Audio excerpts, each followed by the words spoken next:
The third trap is introductory interest rates. So, a lot of people say, hey, the 0% introductory offer, transfer your balance, pay 0% for the next 12 months. Sounds great. But here's what they don't emphasize in the marketing, the fine print, the reality of it. Most of these promotional rates last just 6 to 8 months, not the full year. After that, the rate jumps on average of 16 to even 21 percentage points. Your 0% can quickly become 20% or higher. And the sneaky part is just because you're on the pre-qualified for that stellar 0% rate doesn't mean you actually get it. Once they review your credit history in detail, they might send you a card with as much as, higher rate, even like 13% instead of 0%. But by then, you've already transferred your balance and now you're stuck. So it's really important to take a look at that because over 60% of Canadians who accept these balance transfers don't pay off the balance before the promotional period ends. That means they might even end up paying a higher interest rate overall because of whatever's left, and it actually hurts them more in the long term. So these can work really well. I've known people that have used these promotional rates to pay down cards, but they make sure they pay them off within that period of time and don't let it continue on.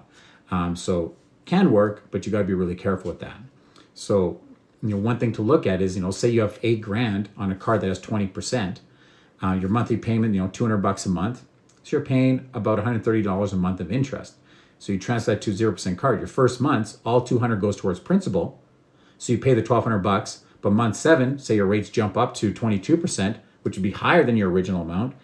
Your remaining balance of $6,800, now you're paying $125 a month of interest on the new card. So the reality is you barely saved anything. Now you're stuck with an even higher rate. So you want to look at the finer details on that, because the better approach would be just to keep your original card, maybe even increase your payment to $400 a month, pay it off in a couple of years. No balance transfer fees, no rate jumps or surprises. So definitely read the fine print before applying, specifically looking for exact length of promotional period. What the rate becomes after the promotional period. If there's any balance transfer fees on there. Because there might be a promotional rate that applies to purchases, but transfers maybe not. So you got to look at, there's a lot of fine information in there. The other thing is, I wouldn't just use that introductory rate to create my financial plan, because maybe there's still debt on there after the promotional rate ends. So you got to factor that in there as well. And just do the math. Calculate whether the balance transfer fees plus potential interest, what that adds up to if you don't pay it off, and if it actually saves you money over the next few years versus keeping your exact card.